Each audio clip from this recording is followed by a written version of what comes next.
Hello and welcome to my YouTube channel tech mining. दोस्तों, आज हम लोग बात करेंगे occupational safety health and working condition code 2020 के बारे में।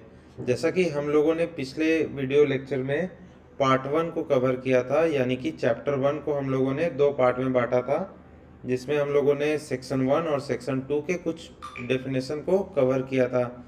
तो आज हम लोग आगे देखेंगे डेफिनेशन को। तो बिना देरी के वीडियो को शुरू करते हैं।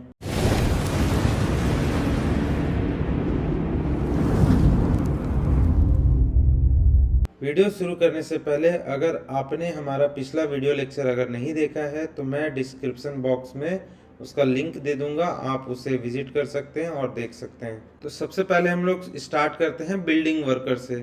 बिल्डिंग वर्कर कौन होंगे? जो सैलरी और वेजेस के लिए कंस्ट्रक्शन वर्क में काम करेंगे या बिल्डिंग में काम करेंगे, उन्हें हम लोग बिल्डिंग वर्कर कहेंगे। ठीक है, इसमें कौन कौन इंक्लूड होगा?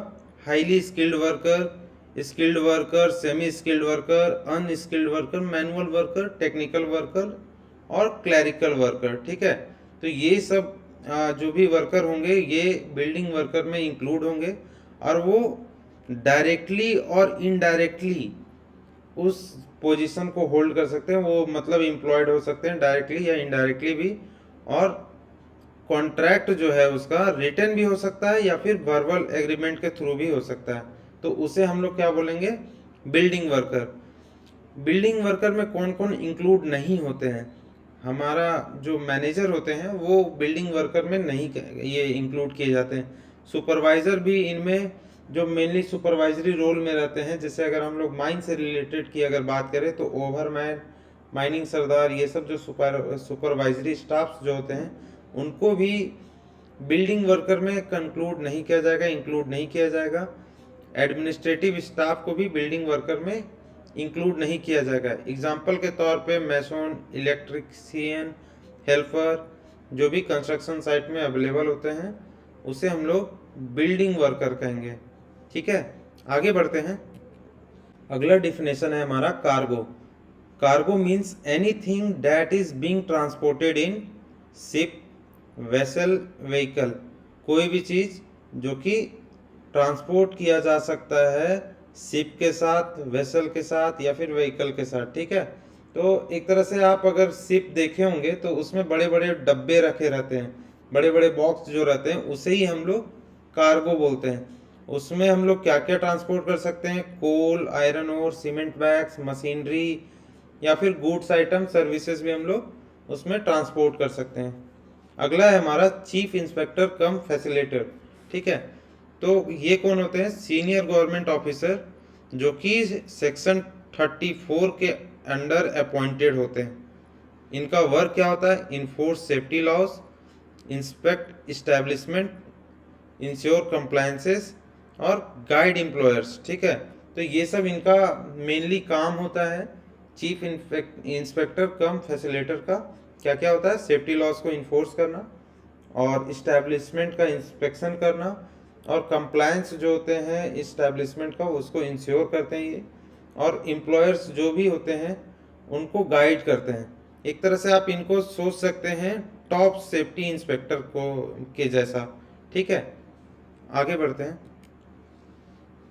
अगला डेफिनेशन है हमारा कॉम्पिटेंट पर्सन। तो कॉम्पिटेंट पर्सन कौन होता है? जो ऑफिशियली रिकॉग्नाइज होता है कौन कौन सा ड्यूटी परफॉर्म करने के लिए? टेस्टिंग, इंस्पेक्शन और एग्जामिनेशन। ठीक है, और इनको रिकॉग्नाइजेशन कौन देता है? चीफ इंस्पेक्टर कम फैसिलिटेटर, ये इनको रिकॉग्नाइज करते हैं कॉम्पिटेंट पर्सन को।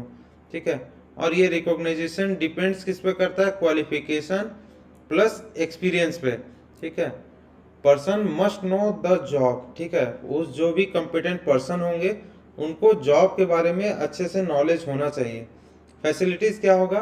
उनको must have proper equipment resources, उनको प्रॉपर इक्विपमेंट रिसोर्सेस उनको प्रोवाइड किए जाना चाहिए। ठीक है, in mines competent person also includes authorised supervisor, person supervising machinery, shot firer, blaster. ठीक है, एग्जाम्पल के तौर पे a certified overman inspecting support system. ये एक तरह से जो ये सर्टिफाइड ओवरमैन है इनको ऑथराइज किया गया है कॉम्पिटेंट पर्सन के रूप में। आगे बढ़ते हैं।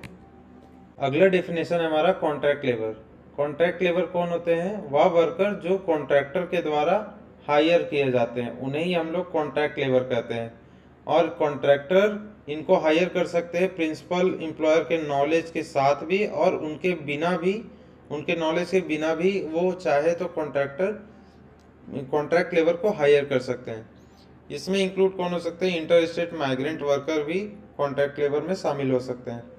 और a worker is not contract labour if, कौन से वर्कर कॉन्ट्रैक्ट लेबर नहीं कहलाएंगे? अगर रेगुलरली एम्प्लॉयड बाय कॉन्ट्रैक्टर, अगर वो नहीं रहते हैं, रेगुलर एम्प्लॉयमेंट उनको नहीं मिलता है, तो उसे हम लोग कॉन्ट्रैक्ट लेबर नहीं कहेंगे। परमानेंट एम्प्लॉयमेंट अगर किसी का है तो उसे भी हम लोग कॉन्ट्रैक्ट लेबर नहीं कहेंगे। Gets periodical increments in the pay, अगर उसको पीरियोडिकल इंक्रीमेंट मिलते रहता है, हर साल कुछ इंक्रीमेंट अगर मिलते रहता है किसी वर्कर को पे में, तो उसे भी हम लोग कॉन्ट्रैक्ट लेबर नहीं कहेंगे। Gets social security, gets legal welfare benefits, तो ये सब अगर पॉइंट अगर किसी वर्कर के साथ मैच करता है तो उसे हम लोग कॉन्ट्रैक्ट लेबर नहीं कहेंगे। एग्जाम्पल के तौर पे अ कॉन्ट्रैक्टर्स परमानेंट अकाउंटेंट जो होता है वो नॉट कॉन्ट्रैक्ट लेबर, मतलब कि वो कॉन्ट्रैक्ट लेबर नहीं हो। अगला डेफिनेशन है हमारा contractor. A contractor is a person who either takes work contract and completes a task using labour, जो वर्क का कॉन्ट्रैक्ट लेता है, ठीक है, और उसे कंप्लीट करता है उस टास्क को यूजिंग लेबर, ठीक है, उसे हम लोग कॉन्ट्रैक्टर कहेंगे। जैसे कि रोड कंस्ट्रक्शन कॉन्ट्रैक्टर, जो रोड का ठेका लेता है रोड बनाने का, और वो अपने लेबर को लगाकर यूज करके उससे वर्क करवा के उस काम को अगर कंप्लीट करता है तो उसे हम लोग कॉन्ट्रैक्टर कहेंगे, ठीक है। या फिर वो लेबर सिर्फ सप्लाई करता है, मैन पावर को बस सप्लाई करता है, उसे भी हम लोग कॉन्ट्रैक्टर कहेंगे। एग्जाम्पल के तौर पे manpower supply agency contractor कहलाएगी, ठीक है। अगला है हमारा control industry. Industry control by central government in public interest, उसे ही हम लोग कंट्रोल्ड इंडस्ट्री कहेंगे। जो भी इंडस्ट्री जैसे कि पीएसयूज हो गए, पब्लिक के इंटरेस्ट में जो भी सेंट्रल गवर्नमेंट है अभी फिलहाल, वो अगर उस इंडस्ट्री को कंट्रोल करती है तो उसे ही हम लोग कंट्रोल्ड इंडस्ट्री कहेंगे। एग्जाम्पल के तौर पे some strategic industries like defence related sector, जैसे कि हमारा जो भी डिफेंस रिलेटेड सेक्टर है अलग अलग, जैसे फिलहाल मैं अगर एक नाम लूँ तो डीआरडीओ हो गए, वो सब कंट्रोल्ड इंडस्ट्री हमारा कहलाएगा, जो कि सेंट्रल गवर्नमेंट पब्लिक के इंटरेस्ट में कंट्रोल करती है इंडस्ट्री को, ठीक है। आगे बढ़ते हैं। कोर एक्टिविटी इस्टेब्लिशमेंट, अगला डेफिनेशन है हमारा core activity of establishment. This means the main activity for which N establishment exist. इसका मतलब क्या है कि वह काम, वह एक्टिविटी जिसके कारण वो इस्टेब्लिशमेंट एग्जिस्ट करता है, जिसके कारण से वो इस्टेब्लिशमेंट बना है, ठीक है। Also includes activities essential to that main activity, जैसे कि एक एग्जांपल के तौर पे कोल माइंस कोर एक्टिविटी क्या क्या है? कोल माइनिंग, कोल करना है, कोल को माइनिंग करते हैं, coal handling and coal production, ये सब एक्टिविटी कोल माइंस का है जो कि कोर एक्टिविटी कहलाएगा, ठीक है। These are normally not core activities. कौन कौन सा और भी एक्टिविटीज है जो कि उसे हम लोग कोर एक्टिविटीज में इंक्लूड नहीं करेंगे, उसे हम लोग सपोर्ट सर्विसेज के तौर पे एक तरह से देखेंगे। तो cleaning, sanitation, security, canteen, loading unloading, hospital, school, guest house, ये सब जो भी हैं अलग अलग, courier, construction, maintenance, gardening, housekeeping, laundry, transport, ambulance, intermittent work, ये सब जो भी एक्टिविटीज़ है ये सब सपोर्ट सर्विसेज कहलाएंगी, ये कोर एक्टिविटी ऑफ एस्टेब्लिशमेंट नहीं कहलाएगा, ठीक है। एग्जाम्पल के तौर पे माइन सिक्योरिटी गार्ड, जैसे कि हम लोग अभी देखें एग्जाम्पल के तौर पे कोल माइनिंग, ठीक है, कोल हैंडलिंग और कोल प्रोडक्शन, ये क्या था? हमारा कोर एक्टिविटी था माइनिंग का। लेकिन अगर बात करें हम लोग माइन सिक्योरिटी गार्ड्स को लेके, तो वो बस हमारे लिए सपोर्ट एक्टिविटी है, ठीक है, नॉट कोर एक्टिविटी, वो कोर एक्टिविटी नहीं है, वो एक तरह से सपोर्ट एक्टिविटी है, मेन एक्टिविटी वो नहीं है। अगला है हमारा definition day. A day means 24 hours starting from midnight. Midnight से 24 आवर्स को ही हम लोग डे बोलते हैं। एग्जाम्पल के तौर पे रात के 12 बजे से लेके अगले दिन के 12 बजे तक, रात के 12 बजे तक। ठीक है, आगे बढ़ते हैं। अगला डेफिनेशन है डिस्ट्रिक्ट मजिस्ट्रेट। ठीक है, तो in mining district magistrate means district magistrate या फिर डिप्यूटी कमिश्नर, इनका रोल क्या होता है? लॉ एंड ऑर्डर को मेंटेन करना। अगर कोई भी माइन दो डिस्ट्रिक्ट में अगर पड़ता है, उनका कुछ पार्ट्स है सो एक डिस्ट्रिक्ट में पड़ता है और दूसरा पार्ट है सो कहीं दूसरे डिस्ट्रिक्ट में पड़ता है, तो उस केस में कौन से डिस्ट्रिक्ट मजिस्ट्रेट वहां पे अथॉरिटी होंगे, तो उसका डिसाइड कौन करेगा? सेंट्रल गवर्नमेंट करेगा डिसाइड कि कौन से डीएम उस जगह के अथॉरिटी में रहेंगे। अगला है हमारा dock work. Work near port related to the cargo movement. Cargo movement से रिलेटेड जो भी एक्टिविटी होगी या वर्क होगा वो भी नियर पोर्ट, जहाँ भी बंदरगाह होंगे वहाँ पे, तो उस केस में उसे हम लोग क्या बोलेंगे? Dock work. Work near port related to cargo movement includes loading, unloading, storage, movement of cargo. ये सब जो भी वर्क है, लोडिंग का, अनलोडिंग का, स्टोरेज, मूवमेंट ऑफ कार्गो, ये सब डॉक वर्क में हमारा कहलाएगा। और भी इसमें अदर चीज इंक्लूड कर सकते हैं और भी काम को, जैसे ship preparation, preparing ship for receive discharge cargo, repair work, repairing whole tank structure, ये सब जो भी है रिपेयरिंग वर्क भी हमारा डॉक वर्क में ही इंक्लूड किया जाएगा। आगे बढ़ते हैं। अगला डेफिनेशन हमारा employ. Employ means a person working for wages in an establishment. Wages के लिए कोई भी पर्सन जो वर्क करता है इस्टेब्लिशमेंट में, यानी कि एक तरह से अगर एग्जांपल के तौर पे बोले तो इंडस्ट्री में या माइंस में, तो उसे हम लोग एम्प्लॉय कहते हैं। इसमें कौन कौन इंक्लूड होंगे? Skilled, semi skilled, unskilled, manual, operational, supervisory, managerial, administrative, technical, clerical, कोई भी हो सकते हैं। ठीक है, उसमें जहां हम लोग वर्कर का डिस्कशन किए थे उसमें मैनेजरियल, मैनेजर, एडमिनिस्ट्रेटिव स्टाफ या फिर सुपरवाइजरी स्टाफ उसमें नहीं आते थे।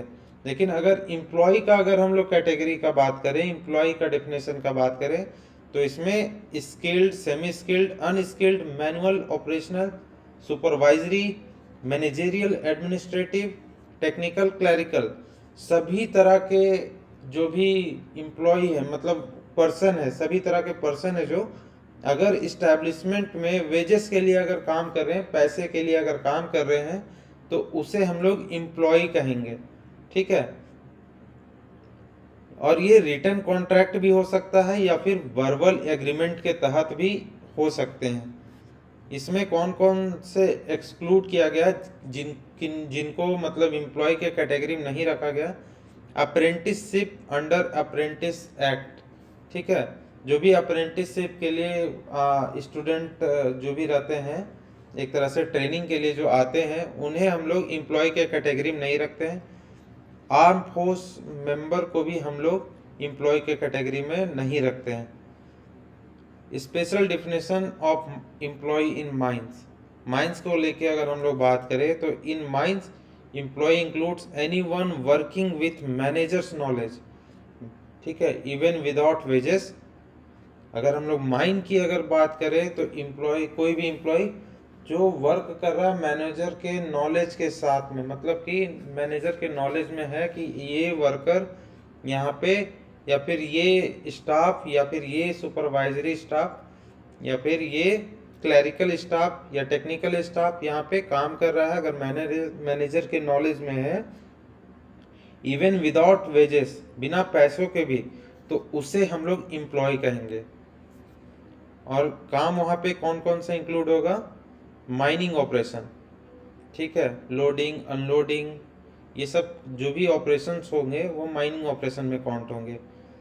Mineral handling, mineral transport to dispatch point, sand gathering, ये सब जो छोटे छोटे एग्जांपल्स दिए गए हैं ये माइनिंग ऑपरेशन के एग्जांपल है। अगर यहाँ पे कोई एम्प्लॉय मतलब कि कोई वर्कर अगर काम करता है मैनेजर के नॉलेज के साथ में, अगर उसे वेजेस नहीं भी दिया जाता है तो भी उसे हम लोग एम्प्लॉय के कैटेगरी में रखेंगे माइंस के केस में। अगला डेफिनेशन है हमारा एम्प्लॉयर। एम्प्लॉयर कौन होगा? Person who employs worker directly और इनडायरेक्टली, वह पर्सन जो वर्कर को एम्प्लॉयमेंट देता है डायरेक्टली या फिर indirectly. Includes government department too, government department भी इसमें इंक्लूड होते हैं एम्प्लॉयर के केस में। अगर गवर्नमेंट इस्टेब्लिशमेंट है तो इसमें ऑथराइज्ड ऑफिसर या फिर डिपार्टमेंटल हेड जो होते हैं वो एक तरह से एम्प्लॉयर कहलाते हैं। और अगर लोकल अथॉरिटी की अगर बात करें, लोकल इंडस्ट्री की भी अगर बात करें, तो उसमें जो चीफ एग्जीक्यूटिव होंगे वो वहाँ पे एम्प्लॉयर कहलाएंगे। फैक्ट्री की अगर केस की अगर बात करें तो जो एम्प्लॉयर, कौन एम्प्लॉयर होगा वहाँ पे? ऑक्यूपायर। माइन का अगर बात करें हम लोग तो एम्प्लॉयर वहाँ पे ऑनर, एजेंट और मैनेजर होता है। और अदर इस्टेब्लिशमेंट की अगर बात करें तो पर्सन हैविंग अल्टीमेट कंट्रोल किनके पास होगा? कॉन्ट्रैक्टर के पास। अगला डेफिनेशन है हमारा इस्टेब्लिशमेंट। इस्टेब्लिशमेंट क्या होता है? An establishment means a work place, business where work is carried on. वैसा वर्क प्लेस जहाँ पे वर्क है सो किया जाता है उसे ही हम लोग इस्टेब्लिशमेंट कहेंगे। ठीक है, इसमें क्या क्या इंक्लूड होगा?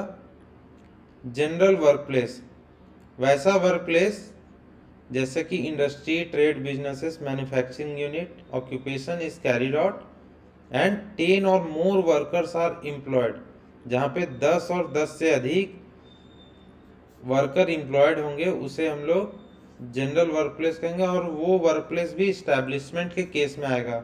एग्जाम्पल के तौर पे अ वर्कशॉप विथ 15 वर्कर्स, ये भी जो वर्क ये जो वर्कशॉप होगा ये इसको हम लोग इस्टेब्लिशमेंट कह सकते हैं। Specific establishment, these are also establishment if 10 और मोर वर्कर्स आर एम्प्लॉयड। ठीक है, ये भी स्पेसिफिक इस्टेब्लिशमेंट होगा, इसमें भी 10 और 10 से अधिक अगर वर्कर एम्प्लॉयड होंगे तो इसे भी हम लोग इस्टेब्लिशमेंट के कैटेगरी में रखेंगे। एग्जाम्पल के तौर पे newspaper establishment, motor transport undertakings, audio video production units, ये सब भी इस्टेब्लिशमेंट के केस में आएंगे। फैक्ट्री को भी हम लोग इस्टेब्लिशमेंट बोल सकते हैं।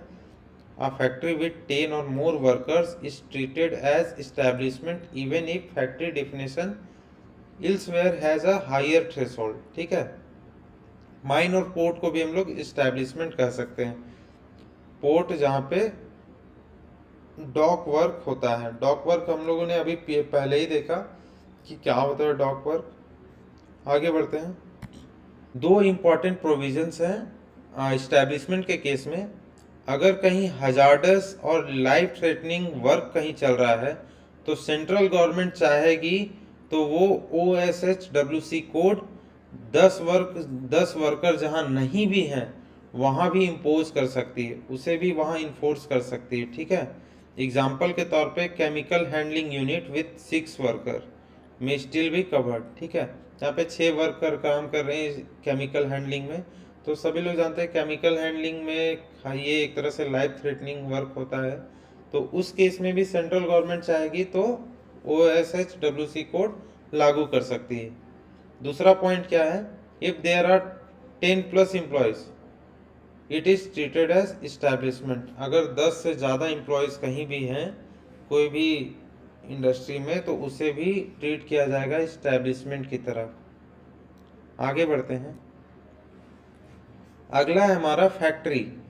Factory means premises where manufacturing happens, जहाँ पे मैन्युफैक्चरिंग होता है वो प्रीमिसेस में, उसे हम लोग फैक्ट्री कहेंगे। दो केस है यहाँ पे।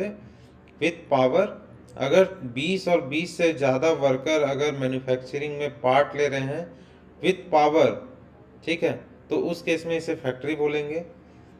तो rice mill using electricity with 25 worker, अगर 20 से ज़्यादा वर्कर हैं और मैन्युफैक्चरिंग इलेक्ट्रिसिटी के द्वारा हो रहा है, ठीक है, पावर सोर्स वहाँ पे है तो उस केस में उसे फैक्ट्री बोलेंगे। और एक केस है without power, if 40 or more workers and manufacturing without power, ठीक है, जहाँ 40 से ज़्यादा वर्कर हैं और जो मैन्युफैक्चरिंग चल रहा है वो बिना पावर के है, बिना इलेक्ट्रिसिटी के है, तो उस केस में भी उसे फैक्ट्री कहेंगे।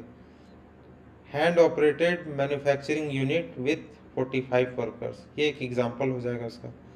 फैक्ट्री किसे नहीं कहेंगे हम लोग? आर्म फोर्स मोबाइल यूनिट को नहीं कहेंगे, रेलवे रनिंग सेट को नहीं कहेंगे, होटल को हम लोग फैक्ट्री नहीं कहेंगे, रेस्टोरेंट को हम लोग फैक्ट्री नहीं कहेंगे, और जहाँ भी खाने का प्लेस होगा उसे भी हम लोग फैक्ट्री नहीं कहेंगे। अगला डेफिनेशन है हमारा godown. A godown means warehouse storage place use to store items for manufacturing. Manufacturing के लिए जो वेयर हाउस या फिर स्टोरेज प्लेस का यूज़ करते हैं हम लोग आइटम स्टोर करने के लिए, उसे हम लोग गोडाउन कहते हैं। एग्जाम्पल के तौर पे cold store, cement warehouse, raw materials, या फिर आप अलग चीज़ भी देख सकते हैं जहाँ पे हम लोग टीवी फ्रिज वगैरह स्टोर करके रखते हैं, उसे भी हम लोग गोडाउन बोलते हैं। अगला हमारा डेफिनेशन है हजार्डस। हजार्डस मतलब ही होता है डेंजरस और पोटेंशियली डेंजरस, ठीक है, खतरनाक या फिर संभावना है उसकी वो आगे जाकर खतरनाक हो जाएगा। तो एग्जाम्पल के तौर पे क्या क्या होगा हजार्डस में? Explosive, toxic gas, high voltage area, ये सब केसेस हजार्डस में आएंगे। हजार्डस प्रोसेस, अगला डेफिनेशन है हमारा hazardous process. A process where special care is needed because it may cause harm. जहाँ पे स्पेशल केयर है सो जरूरत है क्योंकि ये फ्यूचर में या फिर बाद में हार्म कर सकता है। एग्जाम्पल के तौर पे केमिकल प्रोसेसिंग। केमिकल प्रोसेसिंग एक बहुत ही हजार्डस प्रोसेस है, इसमें स्पेशल केयर की ज़रूरत होती है। टॉक्सिक स्प्रेइंग, ठीक है, तो ये सब एक हजार्डस प्रोसेस है। डेंजर में कॉज क्या क्या कर सकता है, हजार्डस प्रोसेस के कारण क्या क्या हो सकता है डेंजर? हेल्थ डैमेज हो सकता है और इन्वायरमेंटल पॉल्यूशन हो सकता है, ठीक है। आगे बढ़ते हैं। Hazardous substance, any substance which can cause harm. वो सब्सटेंस या फिर वो पदार्थ जो कि ये हार्म को बढ़ावा देता है, किसके कारण से? अपने केमिकल प्रॉपर्टी के कारण या फिजिकल प्रॉपर्टी के कारण, ठीक है, या फिर हैंडलिंग से वो हार्म कर सकता है। और किसे हार्म करेगा? ह्यूमंस को, एनिमल्स को, प्लांट्स को, माइक्रो ऑर्गेनिज्म को, प्रॉपर्टी को, इन्वायरमेंट को, ये सब चीज़ें। एग्जाम्पल के तौर पे हजार्डस सब्सटेंस क्या क्या हो जाएगा? एसिड, मीथेन, एक्सप्लोसिव, ये सब हजार्डस सब्सटेंस है। अगला डेफिनेशन है हमारा industrial premises. Any place except private house where industry, trade, businesses, manufacturing is normally done. कोई भी प्लेस एक्सेप्ट प्राइवेट हाउस, कोई भी प्राइवेट हाउस के एक्सेप्ट मतलब कि उसके बिना, any place where industry, trade, businesses, manufacturing is normally done, जहाँ पे ये सब काम होता है, जहाँ पे इंडस्ट्री है उसे ही हम लोग इंडस्ट्रियल प्रेमिसेस बोलेंगे, ठीक है। इसमें गोडाउन भी अटैच आप कर सकते हैं। एग्जाम्पल के तौर पे वर्कशॉप प्लस स्टोरेज एरिया, ये आपका इंडस्ट्रियल प्रेमिसेस कहलाएगा। आगे बढ़ते हैं। Industry, industry means a systematic activity where employer and worker cooperate to produce or distribute goods and services। एक तरह से ये सिस्टमैटिक एक्टिविटी है इंडस्ट्री, जहाँ पे एम्प्लॉयर यानी अगर माइंस के केस लें तो ऑनर, एजेंट और मैनेजर, ठीक है। Worker cooperate to produce and distribute, जहाँ पे दोनों मिलके एम्प्लॉयर और वर्कर मिल के कॉपरेट करके प्रोड्यूस या डिस्ट्रीब्यूट करते हैं किन सब चीज़ों का? गुड्स या सर्विसेज का। पर्पस क्या होता है इसका? To satisfy human needs and wants, ठीक है, इसके लिए इंडस्ट्री बनाया जाता है, इसीलिए पर्पस है। प्रॉफिट नॉट नेसेसरी, इंडस्ट्री का ये प्रॉफिट नेसेसरी नहीं होता। It is still industry even if no capital invested और नो प्रॉफिट मोटिव। अगर कोई भी कैपिटल इन्वेस्ट नहीं किया गया या फिर कोई भी प्रॉफिट नहीं वहाँ से अर्न किया जा रहा, तो उस केस में भी हम लोग उसे इंडस्ट्री ही कहेंगे। ठीक है, इंडस्ट्री क्या कौन कौन से चीज़ों में हम लोग नहीं कहेंगे, जैसे अगर चैरिटेबल इंस्टीट्यूट है तो उसे हम लोग इंडस्ट्री नहीं कहेंगे। सोवरेन गवर्नमेंट फंक्शन जहाँ पे होते हैं उसे भी हम लोग नहीं कहेंगे इंडस्ट्री, जहाँ पे डिफेंस रिसर्च या फिर एटॉमिक एनर्जी, स्पेस, ये सब गवर्नमेंट एक्टिविटीज़ होती है, उसे भी हम लोग इंडस्ट्री नहीं कहेंगे। Domestic services and other notified activities, इन सबको भी हम लोग इंडस्ट्री नहीं कहेंगे। आगे बढ़ते हैं। इंस्पेक्टर कम फैसिलिटेटर, पीछे ही हम लोग देख चुके थे। ऑफिसर, सीनियर ऑफिसर जो अपॉइंट होते हैं अंडर सेक्शन 34, इनका काम क्या क्या होता है, क्या क्या फंक्शन होते हैं, इंस्पेक्शन करना, कंप्लायंस करना, चेक करना है, गाइडेंस करना। ठीक है, ये सब काम इनका होता है, ये सब फंक्शन होते हैं।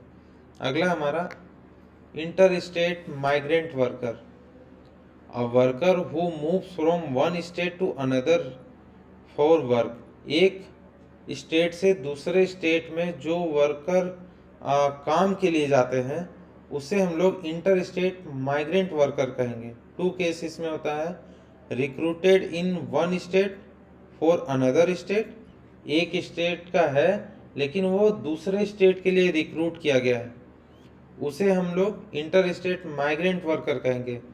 और दूसरा होता है moves by self and gets job, दूसरा क्या है कि खुद से वो अपना स्टेट छोड़ के दूसरे स्टेट कमाने गया है, उसे भी हम लोग इंटर स्टेट माइग्रेंट वर्कर कहेंगे। कौन कौन होंगे, या तो एक स्टेट में उसका रिक्रूटमेंट हुआ लेकिन जो नौकरी मिली वो दूसरे स्टेट में मिली, तो उसे हम लोग इंटर स्टेट माइग्रेंट वर्कर कहेंगे। और दूसरा कौन होगा, जो एक स्टेट में उनको जॉब नहीं मिला किन्हीं कारणों से, तो वो अपना जॉब के लिए दूसरा स्टेट पलायन कर गए। मान के चलिए कि एक आदमी रहता था झारखंड में, उनको जॉब नहीं मिला तो वो चले गए उड़ीसा जॉब करने के लिए, खुद से जॉब के लिए, तो वो कहलाएंगे इंटर स्टेट माइग्रेंट वर्कर। अगला डेफिनेशन है हमारा मशीनरी।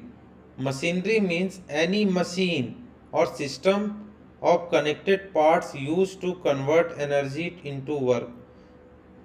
मशीनरी का मतलब क्या है, कोई भी मशीन या फिर सिस्टम जो जिनके पार्ट्स ऐसे कनेक्टेड होते हैं, किसके लिए, एनर्जी को वर्क में कन्वर्ट करने के लिए, या फिर एनर्जी को स्टोर करने के लिए, या फिर एनर्जी को ट्रांसफ़र करने के लिए, या फिर एनर्जी को कंट्रोल करने के लिए, ये सब क्या कहलाएंगे, हमारे मशीनरी।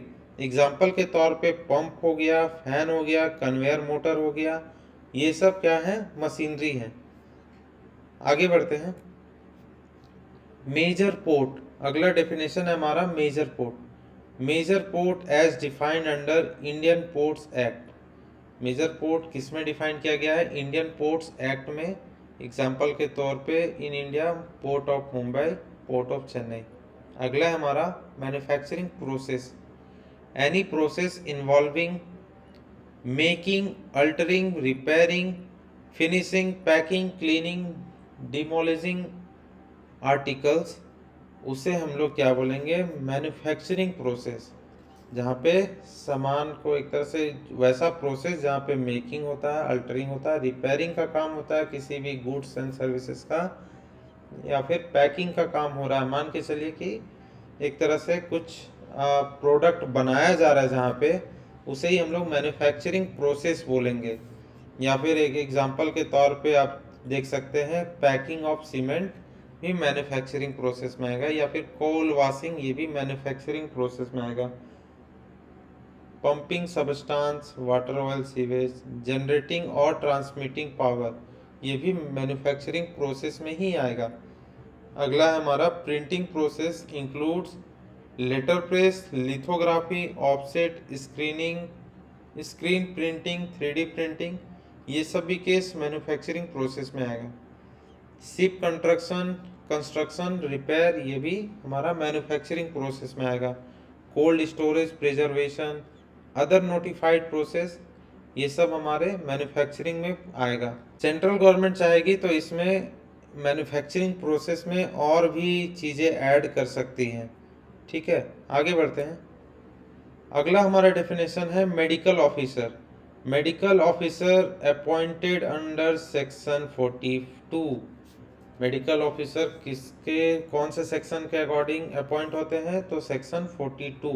उनका रोल क्या होता है? मेडिकल एग्जामिनेशन लेना।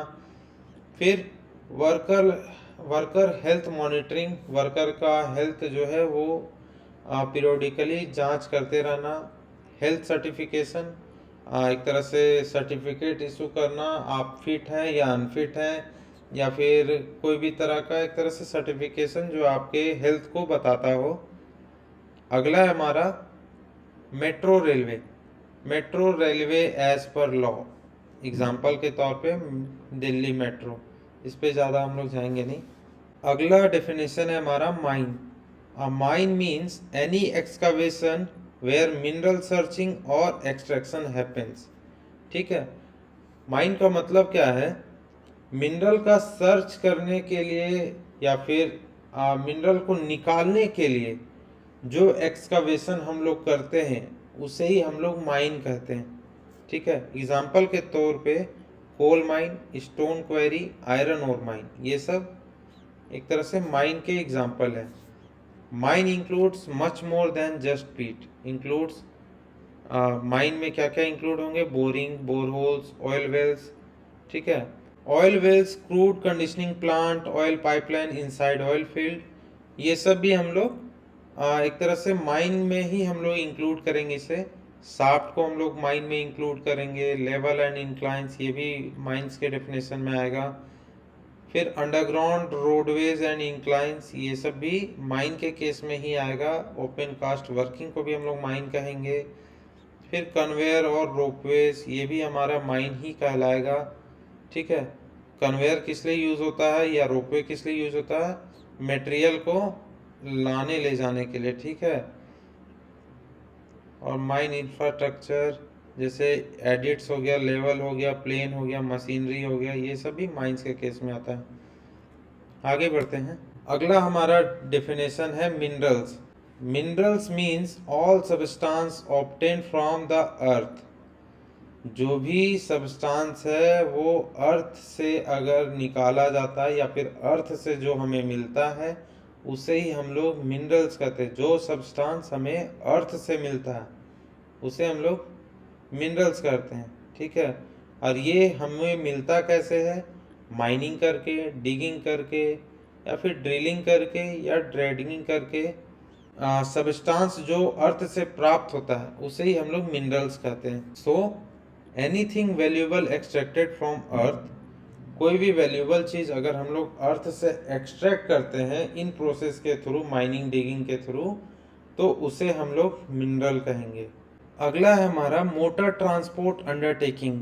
अ बिजनेस दैट ट्रांसपोर्ट, क्या क्या ट्रांसपोर्ट करेगा? पैसेंजर और गुड्स, या फिर दोनों को वाया किसके? By road. ठीक है, तो उस केस में हम लोग क्या बोलेंगे? Motor transport undertaking.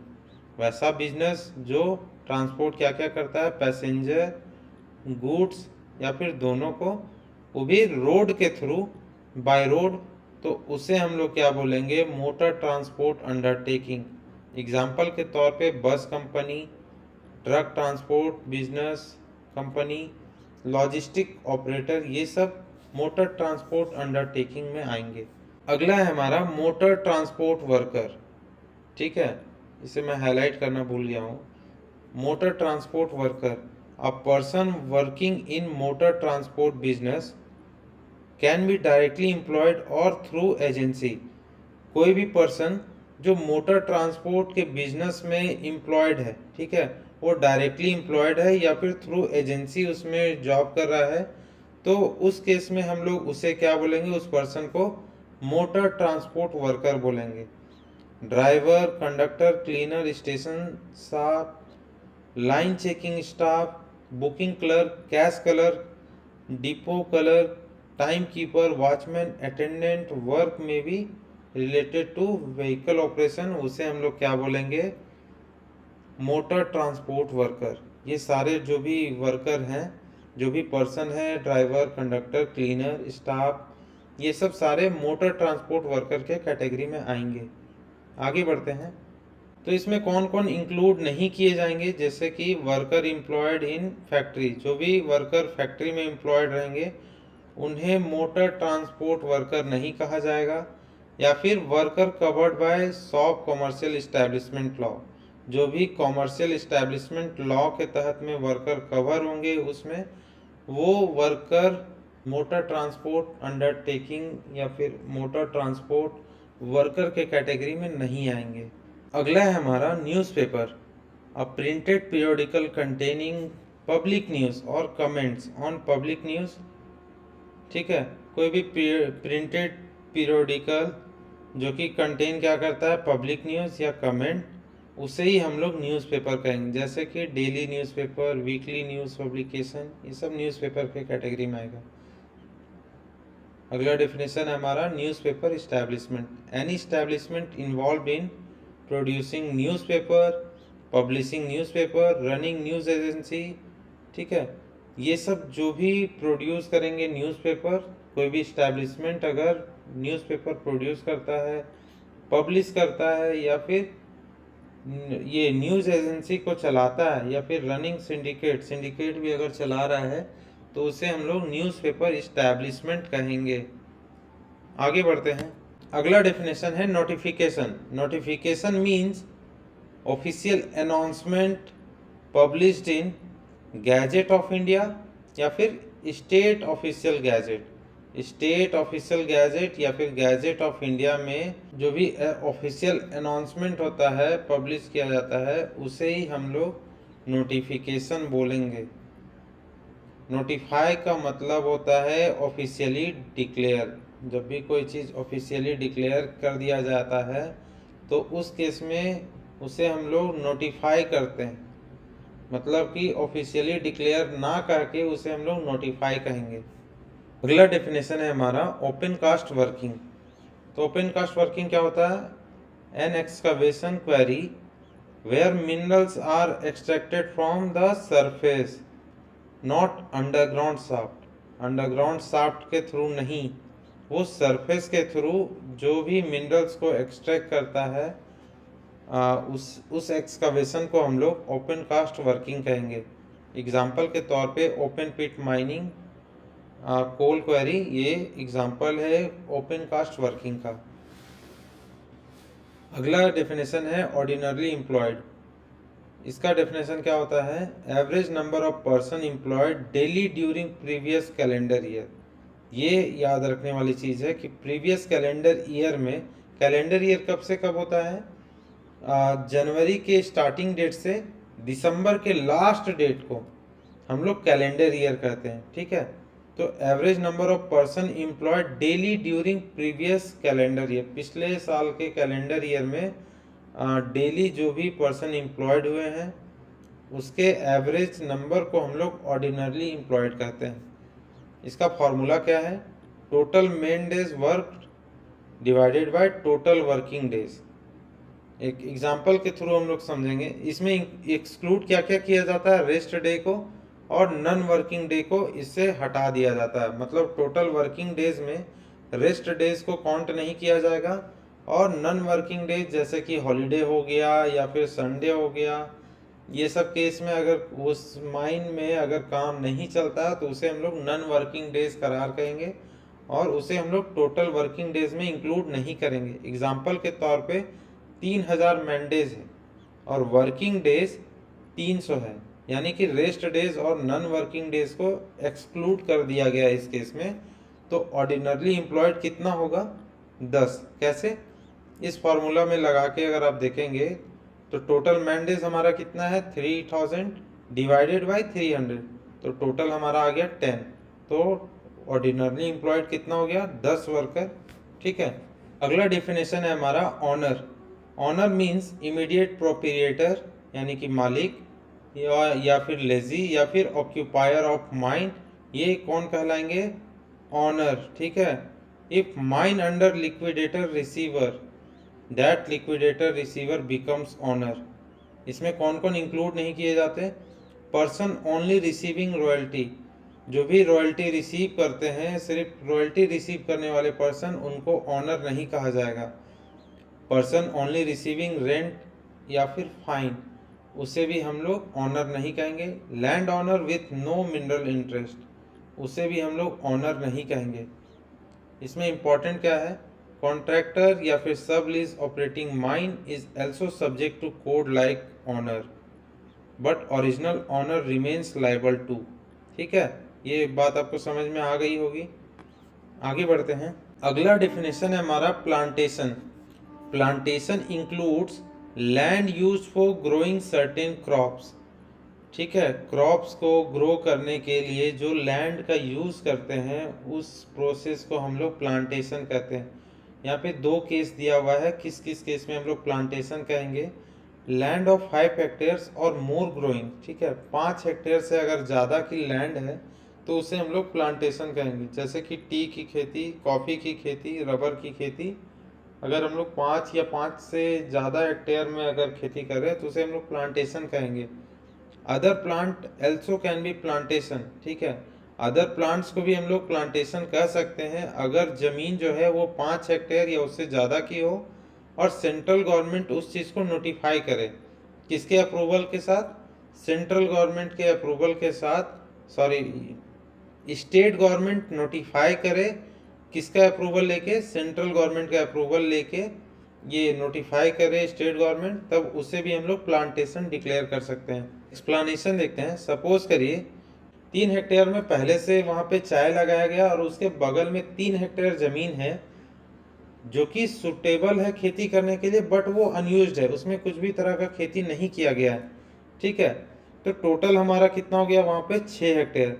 तो उस केस में भी 3 हेक्टेयर में ही प्लांट लगा हुआ है, लेकिन उस केस में भी इसे प्लांटेशन ट्रीट किया जाएगा। स्टेट गवर्नमेंट अगर चाहेगी तो उसे स्मॉलर लैंड को भी, स्टेट गवर्नमेंट अगर चाहेगी तो स्मॉलर लैंड को भी वो प्लांटेशन डिक्लेयर कर सकती है बाय नोटिफिकेशन, बट वो डिक्लेयर नहीं कर सकती लैंड अंडर 5 हेक्टेयर्स। अगर 5 हेक्टेयर से अगर कम की लैंड है जो कि प्रोहिबिटेड है कोड के अनुसार, ठीक है, तो उसे ये नहीं कर सकती है।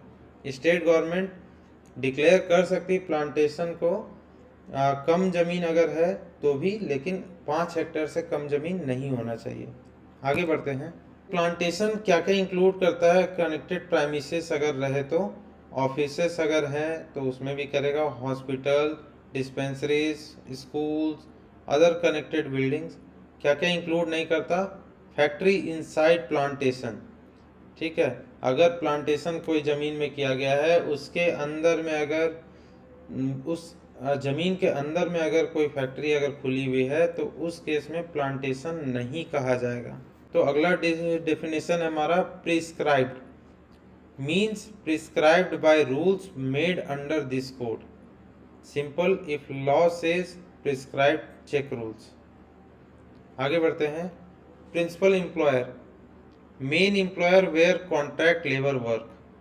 ठीक है, मेन एम्प्लॉयर जहाँ पे कॉन्ट्रैक्ट लेबर काम करते हैं। गवर्नमेंट ऑफिसेस में हेड ऑफ ऑफिसेस डिपार्टमेंट जो होते हैं वही प्रिंसिपल ऑफिसर या एम्प्लॉयर कहलाएंगे। फैक्ट्री के केस में ऑनर या ऑक्यूपायर या फिर कोई नेम्ड मैनेजर जो होंगे वही प्रिंसिपल एम्प्लॉयर होंगे। माइन के केस में ऑनर एजेंट होते हैं प्रिंसिपल ऑफ ये एम्प्लॉयर। अगर सिर्फ हम लोग एम्प्लॉयर की अगर बात करें तो माइन के केस में ऑनर, एजेंट और मैनेजर तीनों आते हैं, लेकिन अगर प्रिंसिपल एम्प्लॉयर की अगर बात करें तो ऑनर और एजेंट ही सिर्फ प्रिंसिपल एम्प्लॉयर होंगे। अदर एस्टैब्लिशमेंट की अगर बात करें तो पर्सन कंट्रोलिंग एंड सुपरवाइजिंग, जो पर्सन कंट्रोल या सुपरवाइज कर रहे हैं उस एस्टैब्लिशमेंट को, उसे हम लोग प्रिंसिपल एम्प्लॉयर कहेंगे। अगला डेफिनेशन है producer. Producer means company, firm, person arranging everything needed for making audio visual content. Audio visual content बनाने के लिए जो भी चीज़ों की आवश्यकता होती है उसे कंपनी, फर्म या पर्सन जो अरेंज करते हैं उसे हम लोग क्या कहेंगे, प्रोड्यूसर। और क्या क्या चीज़ें अरेंज का यहाँ बात किया गया है, फाइनेंस का, वर्कर्स का, प्रोडक्शन सेटअप का। तो ये सब चीज़ें जो अरेंज करती हैं उसे हम लोग प्रोड्यूसर कहते हैं। एग्जाम्पल के तौर पे फिल्म प्रोड्यूसर। अगला डेफिनेशन है qualified medical practitioner, a doctor who has recognised medical qualification, registered in Indian medical register, registered in state medical register. जो भी डॉक्टर इन तीनों केसेस को सेटिस्फाइड करेंगे वही होते हैं qualified medical practitioner. In short legally recognised doctor को ही हम लोग क्वालिफाइड मेडिकल प्रैक्टिशनर कहेंगे। अगला है हमारा railway. Railway as defined under railway act. Railway को कहाँ डिफाइन किया गया है? रेलवेज एक्ट में। Example Indian railways. अगला है रिले, अ ग्रुप ऑफ 2 और more person doing same work in different time periods. अलग अलग समय में सेम वर्क को 2 या 2 से अधिक वर्कर या पर्सन के द्वारा जब किया जाता है तो उसे हम लोग रिले कहते हैं, और ईच टाइम पीरियड को हम लोग शिफ्ट कहेंगे। ठीक है। अगला है sales promotion employ, person employed to promote sales और बिजनेस और बोथ। जो भी पर्सन एम्प्लॉय होते हैं सेल्स के लिए, बिजनेस के लिए या फिर दोनों के लिए, तो उसे हम लोग सेल्स प्रमोशन एम्प्लॉय कहेंगे। एग्जाम्पल के तौर पे मेडिकल रिप्रेजेंटेटिव, मार्केटिंग प्रमोटर, इसमें कौन कौन इंक्लूड नहीं होते हैं? Supervisor earning more than 18,000 monthly. ठीक है। या फिर मैनेजरियल या एडमिनिस्ट्रेटिव एम्प्लॉय, ये सब सेल्स प्रमोशन एम्प्लॉय नहीं कहलाते हैं। अगला है schedule. Schedule means schedule attach to this code. Example के तौर पे फर्स्ट शेड्यूल, सेकेंड शेड्यूल। आगे बढ़ते हैं। अगला डेफिनेशन है serious body injury, means injury causing permanent और लाइकली परमानेंट डैमेज। क्या क्या इंक्लूड इसमें होता है? Loss of body part, permanent loss of body function, permanent vision loss, permanent hearing loss, permanent physical disability, bone fracture, joint fracture, finger toe bone fracture. ठीक है। ये सब इंक्लूड होते हैं सीरियस बॉडी इंजरी में। जब भी परमानेंट या फिर लाइकली परमानेंट डैमेज किसी के साथ होता है तो उस केस में हम लोग क्या बोलते हैं? Serious body injury. एग्जाम्पल के तौर पे arm fracture in mine accident. Mine accident में आर्म फ्रैक्चर किसी का कर जाता है तो उस केस में भी हम लोग सीरियस बॉडी इंजरी कहेंगे। अगला है standard regulation rules bylaws order, this mean legal instrument made under this code. ठीक है। हायरार्की रफली क्या हो सकता है इनका? सबसे पहले रूल्स, रेगुलेशन, स्टैंडर्ड्स, फिर ऑर्डर। ठीक है। आगे बढ़ते हैं। अगला डेफिनेशन है टेली कम्युनिकेशन सर्विसेज। ठीक है। एग्जाम्पल के तौर पे mobile network, internet, telephone services, यही है टेली कम्युनिकेशन सर्विसेज। अगला है wages. Wages all money payable to employ for work. जो भी पैसे एम्प्लॉय को काम के बदले दिए जाते हैं उसे ही हम लोग वेजेस बोलते हैं। इंक्लूड इसमें क्या क्या होता है वेजेस में? बेसिक पे, डियरनेंस अलाउंस यानी कि डीए, फिर रिटेनिंग अलाउंस अगर अवेलेबल हो तो। ठीक है। क्या क्या ये वेजेस से एक्सक्लूड होता है, क्या क्या हम लोग काउंट नहीं करते हैं? एक तरह से बोनस को हम लोग वेजेस में काउंट नहीं करते, हाउस अकोमोडेशन को काउंट नहीं करते, पीएफ और पेंशन को हम लोग काउंट नहीं करते, कन्वेंस अलाउंस को, ये ट्रैवल्स कंकशन को भी हम लोग काउंट नहीं करते, एचआरए हो गया, स्पेशल एक्सपेंसेस रिम्बर्समेंट हो गया। ठीक है। ओवर टाइम अलाउंसेस को हम लोग वेजेस से एक्सक्लूड करके रखते हैं। आगे बढ़ते हैं। और भी इसमें कमीशन, ग्रेजुइटी, ठीक है, रिटायरमेंट बेनिफिट, ये सब चीज़ों को हम लोग वेजेस में काउंट नहीं करते हैं। वेजेस में सिर्फ हम लोग काउंट क्या करते हैं? बेसिक पे और डियरनेंस अलाउंस और रिटेनिंग अलाउंस अगर अवेलेबल हो तो। अगला है वीक। अगला डेफिनेशन है week. Week means 7 days starting from midnight Saturday night. ठीक है। सैटरडे के नाइट से, मतलब कि एक तरह से सैटरडे जब भी होगा उसके रात में 12 बजे, उसके बाद से जो टोटल 7 दिन काउंट करके होंगे उसे ही हम लोग वीक कहेंगे। Chief inspector may approve another weekly circle.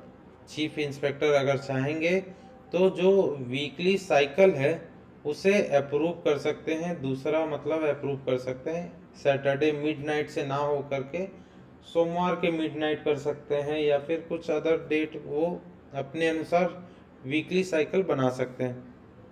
Worker, अगला क्या है हमारा worker. Worker means person employed for hire reward to do. ठीक है, manual work, unskilled work, skilled work, technical work, operational work, clerical work, supervisory work, ये सब जो काम करते हैं उसे वर्कर कहा जाता है। वर्कर कौन कौन नहीं होंगे? आर्म फोर्सेस को वर्कर नहीं कहा जाता, पुलिस को वर्कर नहीं कहा जाता, प्रिजन एम्प्लॉयज़ को नहीं कहा जाता, मेनली मैनेजरियल एम्प्लॉयज़ को भी नहीं कहा जाता, सुपरवाइजरी स्टाफ जो 18,000 से ज़्यादा का अर्न कर रहे हैं मंथली, उसे भी हम लोग वर्कर के कैटेगरी में नहीं रखेंगे। अगला है working journalist, person whose main profession is journalism, can work full time और part time in newspaper, electronic media, digital media, radio. ठीक है, पर्सन जिसका प्रोफेशन ही जर्नलिज्म है, फुल टाइम या पार्ट टाइम वो काम करते हैं न्यूज़पेपर में, इलेक्ट्रॉनिक मीडिया में या डिजिटल मीडिया में या रेडियो में, जैसे कि एडिटर हो गए, लीडर राइटर हो गए, न्यूज़ एडिटर हो गए, सब एडिटर हो गए, फीचर राइटर हो गए, कॉपी टेस्टर हो गए, रिपोर्टर हो गए, और भी तरह तरह के लोग, फोटोग्राफर हो गए, प्रूफ रीडर हो गए। ये सब किस में इंक्लूड होते हैं? वर्किंग जर्नलिस्ट में। ठीक है, इसमें क्या क्या इंक्लूड नहीं होते, कौन कौन इंक्लूड नहीं होते? मेनली मैनेजरियल इंक्लूड नहीं होते, सुपरवाइजरी इसमें इंक्लूड नहीं होते, एडमिनिस्ट्रेटिव स्टाफ इसमें इंक्लूड नहीं होते हैं। तो यहीं तक था हमारा चैप्टर 1। हम लोगों ने इस वीडियो में सेक्शन 2 के पूरे डेफिनेशन को कवर किया। पहले पार्ट में हम लोगों ने सेक्शन 1 और सेक्शन 2 के कुछ पार्ट को कवर किया था, और इस पार्ट में हम लोगों ने सेक्शन 2 के पूरा डेफिनेशन को कवर कर लिया है। तो आशा करता हूँ आपको वीडियो ये समझ में आएगा। अगर इसमें थोड़ी बहुत भी अगर गलती होगी तो उसके लिए आप लोग कमेंट करके ज़रूर बताइएगा। मिलते हैं नए वीडियो के साथ, तब तक के लिए धन्यवाद।